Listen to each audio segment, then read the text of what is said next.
think I get it. You've been trying to sleep without losing your marbles, haven't you?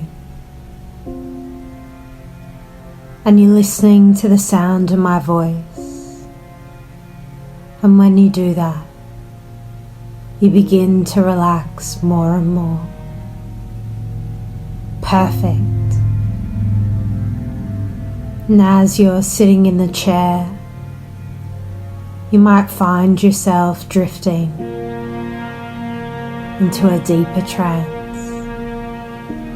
Excellent. You're focusing on your eyes, and your eyelids are slowly becoming heavy. You will go deeper into trance as you listen to the sound of my voice. You're fabulous, aren't you?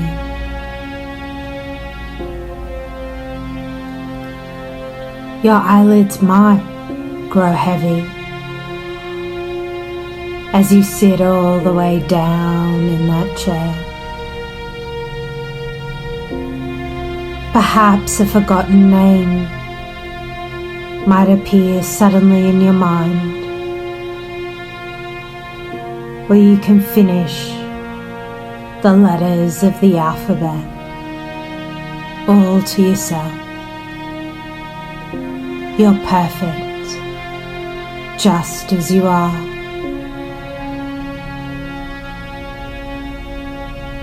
And as you're sitting all the way in that chair,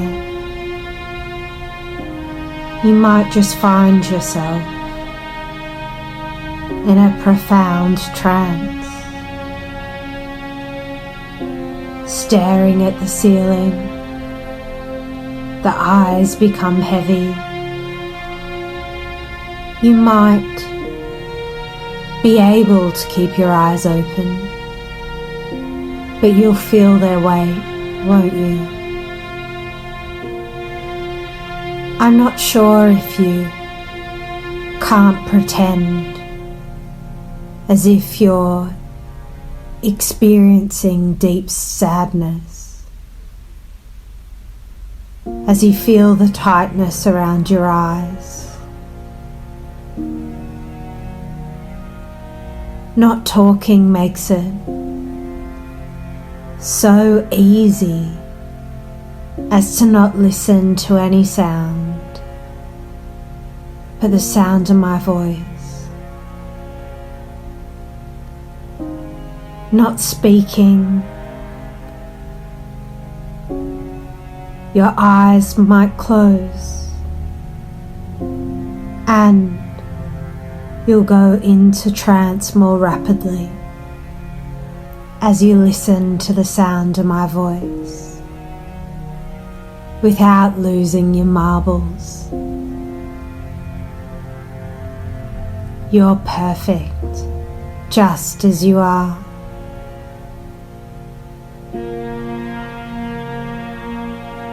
I'm curious if you're aware of your surroundings, mobile phone, computer, feet on the floor, the light on the ceiling, the curtains, your right hand, the chair, the picture on the wall, the changing focus of your eyes as you glance about, the interest of phone apps, tension in your neck, the feeling of the chair, the noise in the distance and thoughts, weight of your hands and feet, weight of problems, weight of the chair, furniture, the documents of many patients, the phenomena of life illness of emotion, of physical and mental behaviour, the restfulness of relaxation, the need to attend to one's needs, the need to attend to one's tension while looking at the ceiling or mobile phone, furniture, the comfort of withdrawal from the environment, fatigue in its development, the unchanging character of the room, the monotony of documents, the need to rest, the comfort of closing one's eyes, the relaxing sensation of a deep breath, the delight of learning passively, the capacity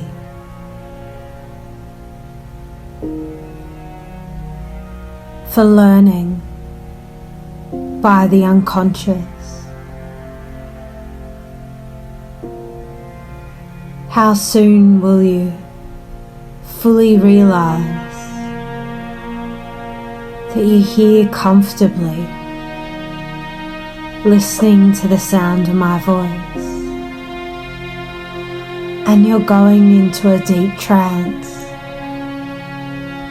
only as quickly as your unconscious mind wants. You're perfect just as you are.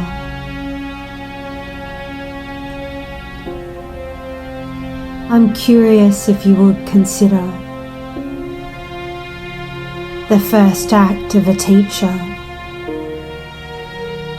is to introduce the idea that the world we see and think is only a description, but it can be the most challenging to accept. We are complacently caught in our own particular view of the world, which compels us to act and feel as if we know everything, except when we don't. The teacher aims to first end this. A sorcerer might call it stopping the internal dialogue. Stopping the internal dialogue, however, is key to the sorcerer's world. But that's what you've been doing all along. Training yourself to let go of the internal dialogue without losing your marbles. Dreaming, of course, is the crown of all the sorcerer's efforts, the ultimate reward to you now.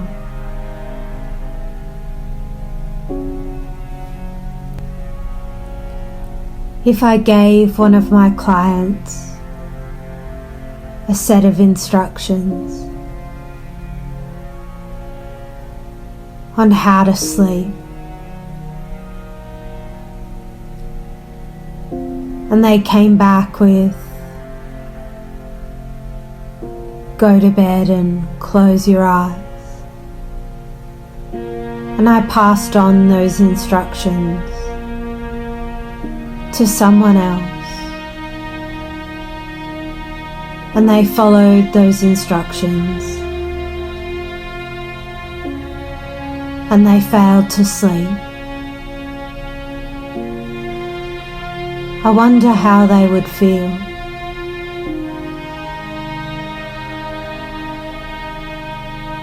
'cause there are steps to being happy,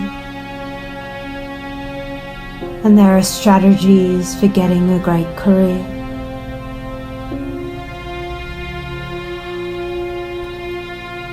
And there are steps for going to sleep easy without losing your marbles. And I don't know if you don't know what they are, or if you can ask a friend how they do it. Question how you used to do it a little more specifically. Or go to the library and read some free books, 'cause there's a structure to making good decisions that can make you feel fabulous, aren't there?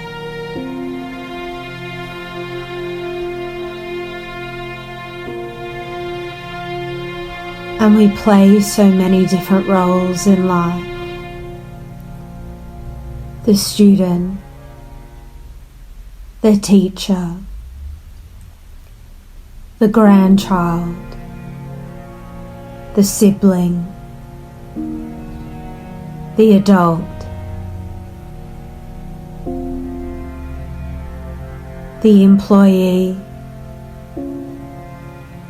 the CEO.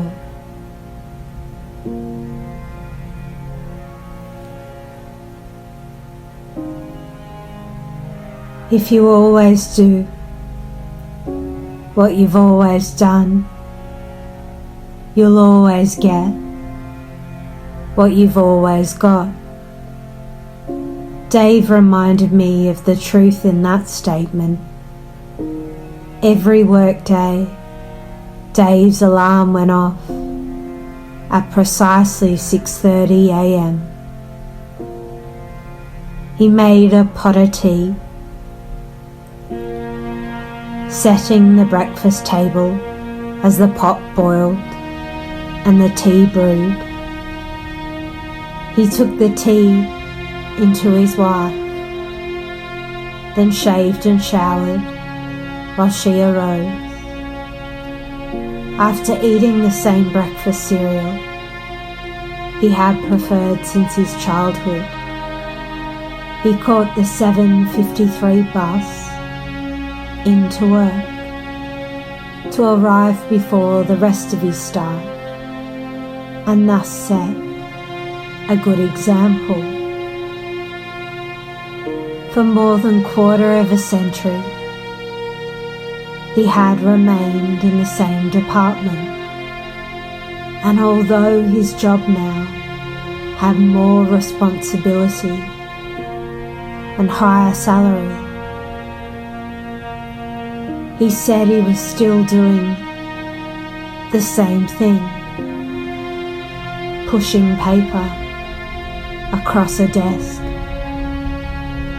Each lunchtime he left work at precisely 1 p.m, arriving at 1:07 at his favourite cafe, where he knew a table would be waiting for him, along with his standing order of chicken salad sandwich and a cup of coffee, while discussing his weekend routine. Dave said he and his wife always set the alarm for 7:30 a.m. on a Saturday so they could sleep in. After making a pot of tea, shaving and showering, they went shopping before pottering around the house for the rest of the day.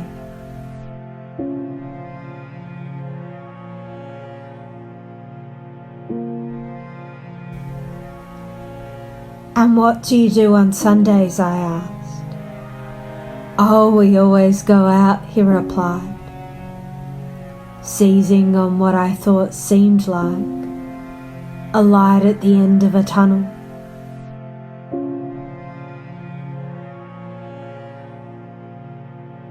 I inquired, "Where do you go?" "Oh, to my favourite cafe," he answered.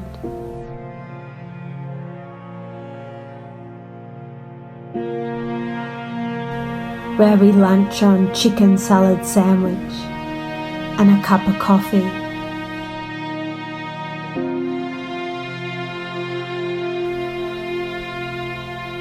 I wasn't surprised that Dave was feeling depressed, for he seemed to illustrate clearly the principle that if you always do what you've always done, you'll always get what you've always got.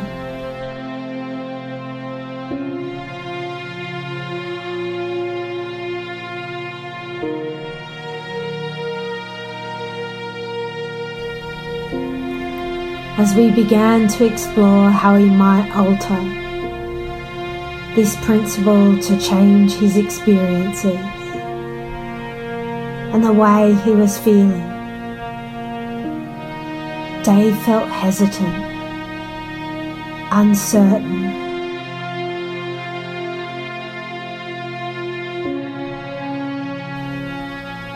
and even a little fearful.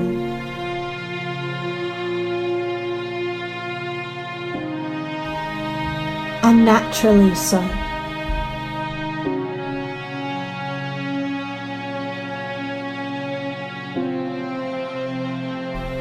For what he'd been doing not only felt familiar, but also kept his life balanced.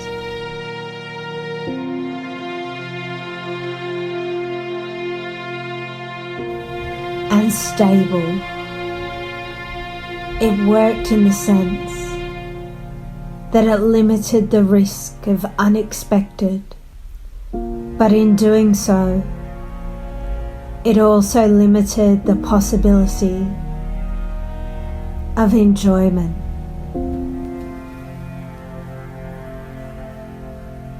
In discussing what small steps he might take to commence this process of change,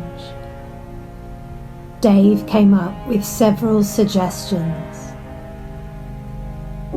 but he knew that change had to come at his pace. Although he was willing to alter his morning routine, catch an earlier bus, and possibly sit at a different table in his favourite cafe, he soundly rejected my ideas.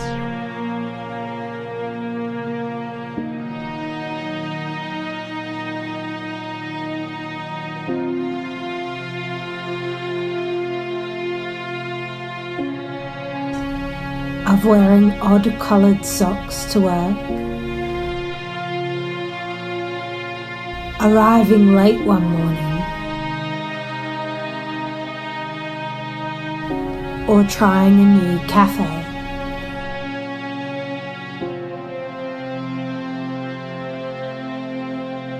At least at first. As he started to examine whether he was really enjoying what he was doing.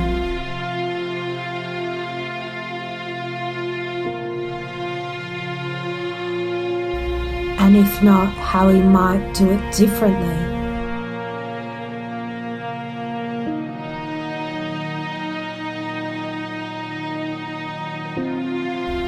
He started to experience more positive emotions. Soon he and his wife were trying new coffee shops, sampling different foods, and taking drives into the country for a Sunday lunch.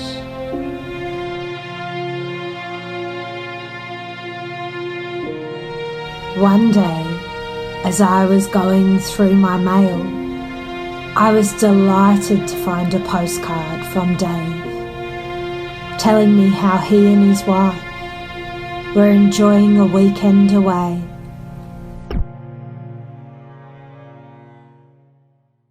At a little seaside town.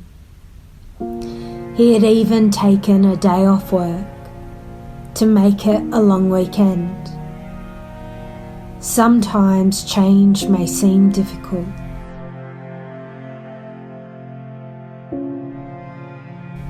Foreboding, and maybe formidable.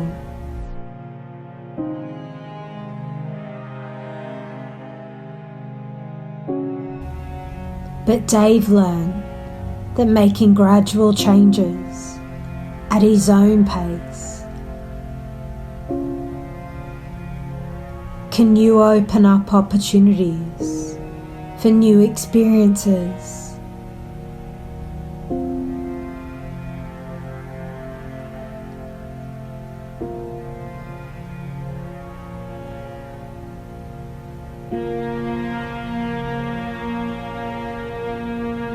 If you always do what you've always done, you'll always get what you've always got. So for a change, do something different.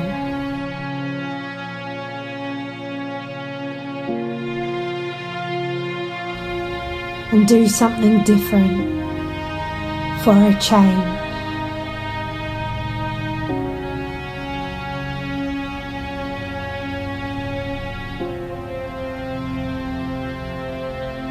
And you can change, can't you?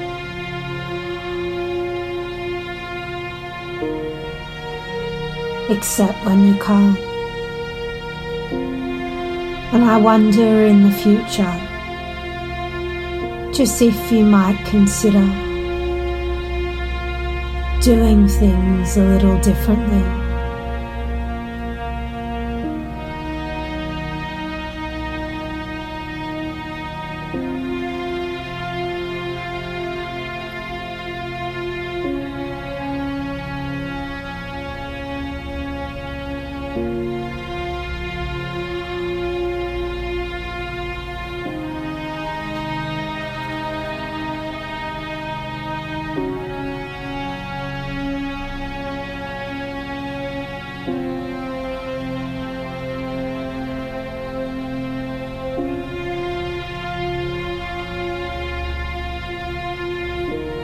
The interest in the phone apps, the tension in your neck, the feeling of the chair, the noise in the distance, the thoughts, the weight,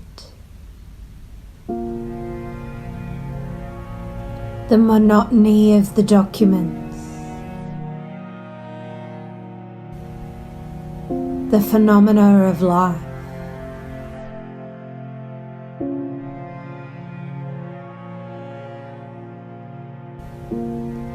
the restful relaxation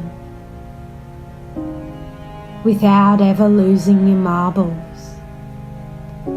That's how fabulous you are, and you've always been, and you always will be.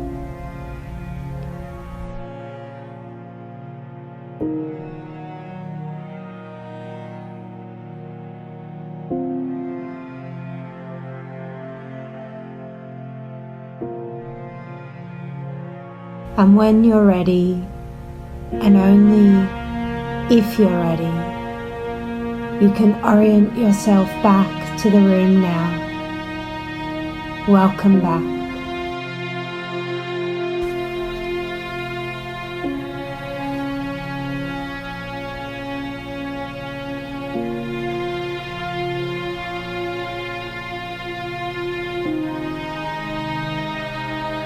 I think I get it. You've been trying to sleep.